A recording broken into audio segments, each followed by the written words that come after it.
આર્થિક ખેડૂતો રડવા માટે મજબૂર બન્યા છે તો બીજી કમોસમી વરસાદે લોકોના ઘરે ઘરે બીમારીના ખાટલા વધાર્યા છે।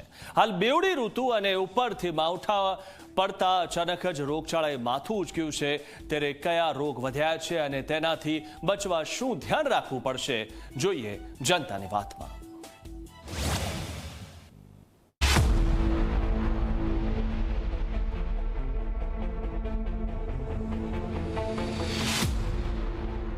માવઠામાં વકર્યો રોગચાળો।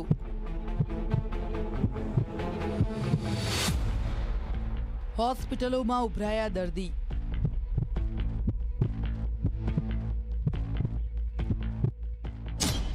સાવચેતી જ બીમારીથી બચાવશે। તહેવારો બાદ અચાનક આવેલા માવઠાના કારણે રોગચાળો વકર્યો છે। અમદાવાદ હોય, રાજકોટ હોય કે સુરત હોય, દરેક જગ્યાએ હોસ્પિટલમાં દર્દીઓની લાઈનો લાગી રહી છે। बेवड़ी ऋतुना कारणे अचानक ज हॉस्पिटलना ओपीडीना केस पण वधी गया है। क्या हुआ है आपको? ठंडी बुखार, पेट में दर्द है और चक्कर जैसे आते हैं। कितने दिन से हो रहा है? 5वां दिन है। हालनी बेवड़ी ऋतुमां लोको कया कया रोगना शिकार थई रह्या छे तेनी वात करीए तो डेंग्यू, टाइफोइड, कमळो, ताव, झड़ा उल्टी, शरदी, उधरस सहितना रोग दिवस ने दिवसे वकरी रह्या छे। અત્યારે મોસ્ટ ઓફ પેશન્ટ છે બધા શરદી ખાંસી ઉધરસની ફરિયાદ લઈને આવી રહ્યા છે। જો વરસાદના કારણે પાણીનો ભરાવો રહ્યો અને ફરીથી મચ્છર થયા તો ફરીથી ડેન્ગ્યુ મેલેરિયાના કેસીસ વધી શકે છે।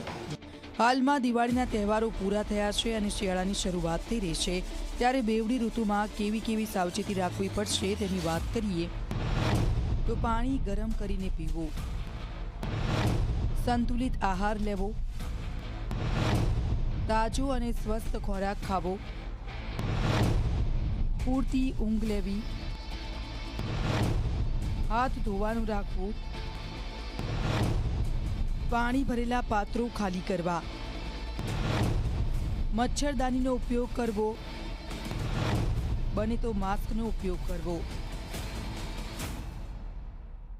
પાણીજન્ય રોગચાળો અટકાવવા માટે અમારા જે મલ્ટીપર્પઝ હેલ્થ વર્કર દ્વારા વિસ્તારોની અંદર જ્યાં પાણીની મિક્સ થવાની ફરિયાદ આવતી હોય ત્યાં રેસિડ્યુઅલ ક્લોરીન ટેસ્ટ કરવામાં આવે છે અને સુપર ક્લોરિનેશન માટે જે છે એ વારંવાર જે વોર્ડના ડી સાથે મળીને સૂચના આપીને આ મુજબ કામગીરી કરવામાં આવતી હોય। બેવડી ઋતુ અને ઉપરથી માવઠાના મારના કારણે રોગચાળો વકર્યો છે, ત્યારે જો આગામી દિવસોમાં પણ વરસાદી વાતાવરણ રહ્યું તો લોકોના ઘરે બીમારીના ખાટલા હજી વધશે એ તો નક્કી છે।